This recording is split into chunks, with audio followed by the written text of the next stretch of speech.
तो दोस्तों समय है जंग का, जब कुछ अमेरिकन सिपाहियों को वियतनाम के एक टापू पर भेजा गया ताकि वो जाकर उस पर अपना परचम लहरा सके। इसी दास्तान को पैरट कहकर पुकारा जाता है। लेकिन जब ये लोग कुछ दिन बाद उस टापू को और अंदर गए तो इनका सामना कुछ ऐसे दैत्य शक्तियों से हुआ जो आज तक किसी ने ना देखा और ना ही सुना।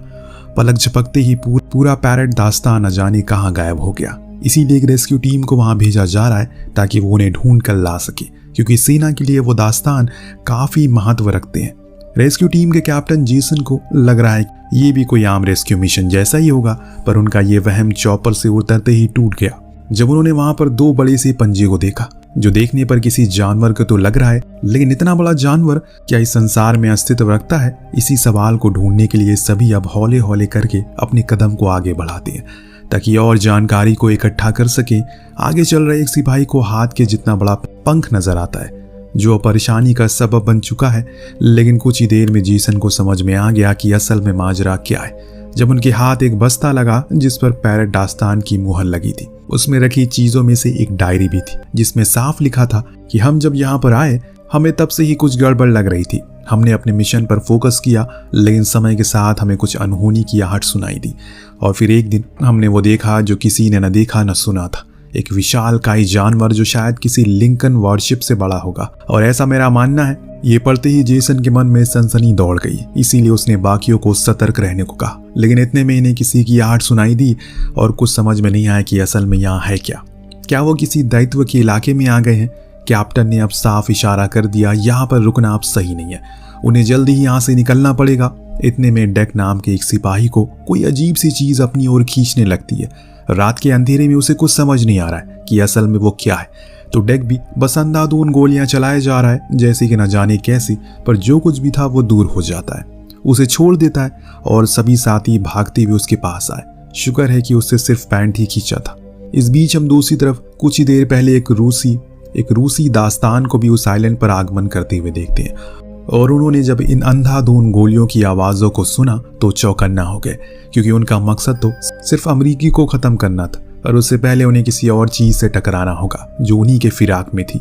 इतना सब कुछ वो सोच ही रहे थे कि तभी एक सिपाही के पास एक खूनी जबड़ा तेजी से आया और उसके आधे शरीर को खींच कर ले गया। शायद उसे भूख कम लगी होगी, इसीलिए सिर्फ आधा ही ले गया। इंसान तो लालच में पूरा ही ले जाता है। उधर जेसन और उसके साथी चलते चलते एक गुफा तक पहुंच जाते, जहां उन्हें बीच रास्ते में दो अनजान सैनिकों की लाश दिखी जिन्हें बड़ी बुरी तरह से चीरा फाड़ा गया था। ये देखकर वो समझ गए कि यहाँ पहले भी कई बार ये सिपाही ऐसे इन्हीं जानवरों का शिकार हो चुके हैं। तभी अचानक से उस गुफा में कुछ छोटे जीव बाहर आने लगते हैं, तो इन लोगों ने गोलियों की बारिश कर दी।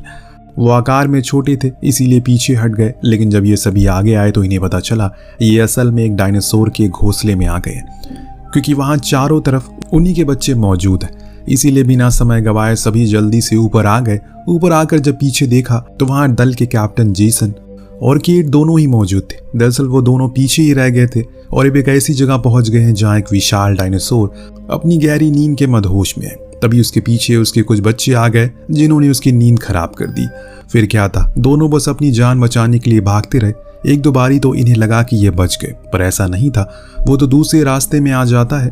ये भागा दौड़ी सुबह तक ऐसे चलती रहती है, लेकिन कब इनके सामने एक खाई आ जाती है इन्हें पता ही नहीं चलता। तो अब इन्हें नीचे कूदना है या फिर उस डायनासोर के पेट में जाना है। जेसन ने नीचे कूदना ज्यादा बेहतर समझा। वो केट को लेकर छलांग मार देता है और वो जीव भी बहुत रफ्तार में था कि खुद को वो रोक ना सका और नीचे गिर पड़ा। उसे कुछ खास चोटें तो नहीं आई, बल्कि वो तो तैर भी सकता है, पर केट की इतनी अच्छी किस्मत नहीं थी। नीचे आते समय उसकी टक्कर एक पत्थर से हो गई, जिससे वो बेहोश हो गया और तभी एक लड़की किनारे से आई और उसे लेकर गई। उसने अपना नाम सोफिया बताया, कहा कि वो एक सर्वाइवर है, यहाँ कई सालों से रह रही है। दरअसल उसका चॉपर इसी टापू पर क्रैश हो गया और तब से जो कोई भी यहाँ उसे बचाने के लिए आता है वो मारा जाता है।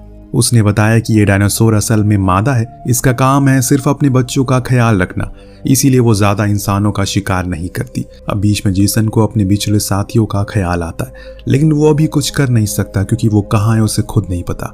इधर जो बाकी के बिछड़े हुए साथी थे वो सभी अब धीरे धीरे करके इस टापू की चीजों से वाकिफ होते जा रहे हैं, क्योंकि बीच बीच में रास्तों में उन्हें अलग अलग प्रकार की चीजों का सामना जो करना पड़ रहा है। इस तरफ ये तीनों ही एक रिसर्च सेंटर पर पहुंचते हैं जहां सोफिया कुछ इंजेक्ट कर लेती है, जो देख केट भी बहुत ज्यादा गुस्सा करता है। पूछता है कि आखिर वो यहाँ क्या कर रही है, दरअसल इस टुकड़ी से सब कुछ छुपाया गया था इस जगह के बारे में। इन्हें सिर्फ इतना बोला गया है कि वहां जाकर कुछ फंसे हुए सैनिकों को वापस लाना है, पर यहाँ आकर ये खुद फंस चुके हैं। अब सोफिया धीरे धीरे सच को सामने लाना शुरू कर दिया। जिस वैज्ञानिक दल से वो जुड़ी हुई है वो यहाँ पर कुछ चीजों पर खोज करने आई थी, लेकिन एक दिन रशियन जनरल डैरन के आदेश पर कुछ वैज्ञानिकों को लालच में आकर एक ऐसे सीरम बनाया जिससे कि मरे हुए डायनासोर को वापस जिंदा कर दिया गया। और अब जो कुछ भी तुम्हारे सामने है, उस समय जनरल के आदेश पर सभी वैज्ञानिकों को मार दिया गया क्योंकि वो उनके मुताबिक काम नहीं कर पाए, लेकिन मैंने खुद को बचा लिया और आज तुम्हारे सामने हूँ। इस बीच जेसन को वही एक वायर्ड फोन मिलता है जिससे वो बेस पर कांटेक्ट करके सब कुछ बता देता है, लेकिन वो उसी का मजाक बनाने लगते हैं कि उनमें से किसी को इस बात पर यकीन ही नहीं हो रहा था कि आज के ज़माने में डायनासोर वापस कैसे आ सकते हैं। उधर बिछड़े हुए सदस्य भी रास्ते में थे इस सेंटर के, लेकिन अचानक बीच में उन पर गोलियां चलने लगती है। ये काम दोस्तों रूसी दल का था, पर इन्होंने भी जवाबी कार्रवाई की। यह लड़ाई इतनी तेज थी कि रिसर्च सेंटर में बैठे तीनों ने भी सुन लिया, पर सिर्फ वही थे जिन्होंने इन गोलियों को सुना था, बल्कि कोई और भी था जो उनके ऊपर मंडरा रहा है। ये उड़ने वाले डायनासोर थे जिन्हें देखकर दोनों तरफ से सैनिकों ने अब ऊपर ही बंदूक कर दी और उसे अपना निशाना बनाने लगे, पर इन साधारण गोलियों का उन पर कोई असर नहीं होने वाला। अब एक रशियन सिपाही पर उसने अपनी चोंच से हमला किया और घायल कर दिया। उसके बाद जो कुछ भी हुआ वो किसी ने अपनी आंखों को खोल कर नहीं देखा। उस सैनिक की हालत उसे कीमे जैसी कर दी। शायद यही तरीका है उनके शिकार करने का। सभी इस मंजर को देखकर अपने अपने रास्ते की तरफ भागने लगे, लेकिन रशियन ज्यादा जूझ रहे थे। इस चीज से उनके एक साथी मारा भी जाता है तो एक घायल हो जाता है, पर अमेरिकन की हालत उनसे थोड़ी सी बेहतर थी। इतने में इनके पास वो तीनों भी पहुंच गए क्योंकि वो पास में ही थे। जेसन ने सुझाव दिया, हमें वापस रिसर्च सेंटर जाना चाहिए क्योंकि हमारा एक साथी घायल है, पर इससे पहले कि वो वहां से खिसक पाते उन पर कुछ अलग प्रकार की प्राणी हमला करते हैं जो शायद दूसरी जाति के थे। हालांकि इनकी गोलियां उन पर असर तो कर रही थी, लेकिन तादाद ज्यादा होने के कारण वो उस घायल सैनिक को आखिर में घसीट कर ले ही जाते हैं। पर ये लोग भी भागे नहीं वहां से, बल्कि उसके पीछे भागते रहे। एंड में जाकर उस जीव ने उसे छोड़ दिया, पर जिस हालत में उसे छोड़ा था वो देख सभी की आंखें फट जाती है। अब सभी को उसकी हालत पर तरस आने लगता है क्योंकि उसका पूरा शरीर किसी आलू की तरह छिला पड़ा था। उसके साथ ही उन्हें जुआलू तरीके से एक बेड़ा तैयार किया और उसी में बैठकर यहाँ सेंटर तक ले आए। वो दर्द से तड़प रहा है। सोफिया से ये देखा नहीं गया, वो रोते हुए बाहर आ गई। जेसन ने उसकी इस बेचैनी को भांप लिया, बाहर गया, उसे बात करने लगा। उसने उसके सामने पूरा सच किसी खुली किताब की तरह पढ़ दिया। दरअसल जो कुछ भी उसने बताया वो आधा अधूरा सच था। बात तो दोस्तों कुछ और ही थी। सोफिया का पति एक न्यूक्लियर वैज्ञानिक था। उसके बाकी साथियों को यहाँ पर जबरन पकड़कर लाया गया था ताकि जनरल अपने नाजायज कामों को पूरा करवा सके। दरअसल उसका प्लान था वो स्पेस ट्रैवल टेक्नोलॉजी को बना सके और ऐसा करने वाला ब्रह्मांड का पहला शख्स बन जाए, पर ऐसा करने में वो नाकाम हो गया क्योंकि गलती से वे टेक्नोलॉजी बनाते टाइम किसी दूसरे यूनिवर्स का द्वार खुल जाता है, जिसके बाद से ही ये सारी चीजें होना शुरू हो गई। अपनी इस काम को छुपाने के लिए जनरल ने सभी को मार डाला, जिसमें मेरे पति भी थे, लेकिन मैं बच गई। अगर मैं चाहती तो सब कुछ रोक सकती थी, लेकिन आज मेरी वजह से न जाने कितने लोग मारे गए। उसका ये भी कहना था कि इस चीज के बाद भी वो नहीं माना और किसी गुप्त ठिकाने पर ये रिसर्च दोबारा शुरू कर दी, लेकिन वो जगह कहाँ है किसी को पता नहीं। ये सारी बातें सुनने और जानने के बाद जेसन ने एक शब्द नहीं कहा क्योंकि उसे अब खुद नहीं पता कि क्या सच है और क्या झूठ है। इतने में एक सैनिक ने भाप लिया उन पर हमला होने वाला है, इसीलिए वो सभी तैनात हो गए। लेकिन शायद अब देर हो गई है क्योंकि सभी को मालूम पड़ चुका है कि यहाँ पर इंसान है, इसीलिए वो पूरी फौज के साथ आ रहे हैं। इधर से अब गोलियों की बौछार होना शुरू हो गई। एक बड़े डायनासोर ने तो लोहे के गेट को ही तोड़ दिया। जेसन ने कहा, अब हमें पीछे हटना चाहिए। तभी सोफिया को याद आया कि रिसर्च सेंटर में तो गुप्त सुरंग भी है जिससे जल्दी से निकला जा सकता है, पर वो घायल सैनिक का बोझ नहीं बनना चाहता, इसीलिए उसने कहा कि वो चले जाएं, कम से कम वो मरने के बाद उन्हें काम आ सकेगा। वो चले गए। उनके जाने के बाद उन डायनासोर ने अपना पूरा आक्रोश उस घायल सैनिक पर निकाल दिया। इस तरफ ये लोग उस सुरंग से होकर एक नदी किनारे पहुंच गए। जैसे ही उन्होंने पीछे पलट कर देखा, वो पूरा रिसर्च सेंटर उड़ चुका था। सभी समझ गए कि उसी सैनिक ने जानबूझकर किया होगा।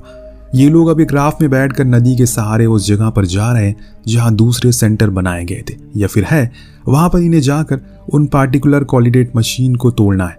साफ मना करती है क्योंकि वो मशीन बहुत ही ज्यादा पावरफुल है।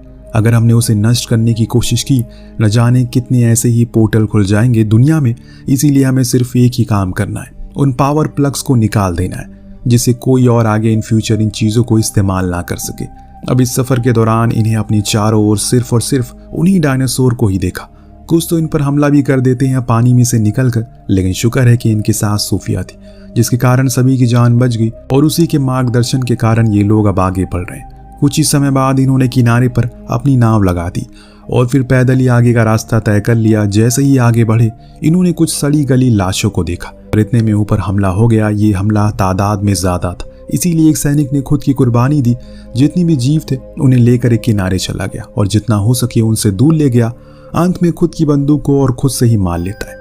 ये सभी अब उस सेंटर तक पहुंच गए, लेकिन नीचे उतरने से पहले जेसन ने अपने बेस को इत्तला कर दिया कि वो जिस जगह पर है। इसके बाद ये एक एक करके नीचे गए। जितनी भी गार्ड तैनात थे सभी को मार गिराया। इस बीच जेसन ने देखा कि जनरल कुछ सैनिकों को सुना रहा है, लेकिन वो सैनिक भी उसकी नीति से खुश नहीं है। इसीलिए उसने एक और नीति बनाई। एक टेंट में जाकर 2 सिपाहियों को पकड़ लिया, जिन्हें सब कुछ समझाया। वो जेसन की बातों से राजी हो गए और इनके प्लान में शामिल हो गए। धीरे धीरे अब ये सभी आगे बढ़ रहे हैं। कुछ ही समय में कॉरिडोर तक पहुंच जाते हैं। वो अब सिर्फ प्लग निकालने पर बंद नहीं होगा, लेकिन दोस्तों अब वो मशीन सिर्फ प्लग निकालने पर बंद नहीं होगी, क्योंकि उसे ऑन कर दिया गया है, बल्कि अब उसे खुद अपने हाथों से बंद करना पड़ेगा। तभी जेसन को अभाव हुआ ये पूरा इलाका धमक रहा है, जिसकी वजह से बाहर एक बौखलाया हुआ डायनासोर है और अब वो पूरी तरह से इसी ओर आगे बढ़ रहा है। सुरक्षाकर्मी फौरन गोलियां बरसाने लगते हैं, लेकिन सामान्य गोलियां उसकी मोटी खाल का कुछ बिगाड़ नहीं पा रही है। पूरा सेंटर देखते ही देखते ज्वालामुखी जैसा बन गया। चारों तरफ सिर्फ चीखें थी। जैसे जैसे करके जनरल ने खुद को बचाया। उसकी बुरी किस्मत कि जब वो लैब में आया तो वहां उसके सामने ये सभी आ गए। सबसे पहले नजर उसकी सोफिया पर पड़ी, जिसने उसे भर भर के गालियां दी और न जाने क्या क्या कहा।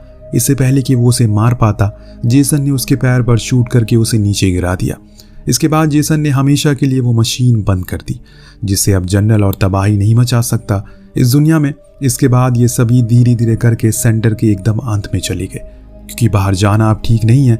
चारों तरफ से इन्हें घेर रखा है, चारों तरफ से इन्हें डायनासोर ने घेर रखा है। खुशकिस्मती से इन्हें अंत में जाकर एक सीढ़ी मिल गई, जिसे देखने पर जेसन ने सभी को ऊपर जाने को कहा, क्योंकि वो बाद में आएगा और अभी किसी के पास भी कुछ समझाने या समझने का समय नहीं है। इसीलिए सभी ऊपर चले गए। किस्मत से उसी समय रेस्क्यू टीम भी वहां आ जाती है। वहां पर उन्हें हेलीकॉप्टर को देखकर वहां दर्जनों डायनासोर आकर्षित हो जाते हैं, लेकिन वो लोग तैयार थे। उन्हें अंधाधुंध गोलियां बरसाने लगते हैं और वो खड़े रहते हैं इंतजार में, जल्दी से जेसन आ जाए। पर हकीकत तो ये थी कि वो अब कभी आएगा ही नहीं। जी हाँ दोस्तों, उसकी गोलियां अब खत्म हो चुकी और अभी वो ऐसी स्थिति में है जहां से बाहर आना नामुमकिन है। इसीलिए उनमें आखिरी ग्रेनेड को इस्तेमाल कर लिया, जिससे वहां पर एक जोरदार धमाका हुआ और सब कुछ नष्ट हो गया। इस धमाके से हर कोई समझ गया कि वो नहीं आएगा, इसीलिए वो उड़ गए। लेकिन असल में अब तो चीजें और बढ़ गई है। जिसे ये लोग बंद करना चाह रहे थे वो तो बंद ना हो सका, जिसके कारण अब वो टापू हमेशा के लिए उन विशाल जीवों का घर बन गया। यानी कि एक नई आबादी का उजागरण हो गया जो कभी विनाश हुई थी। वेल, आपको कहानी कैसी लगी हमें कमेंट करके जरूर बताएगा। मिलते हैं अगले वीडियो में। Thank you so much watching. Peace out.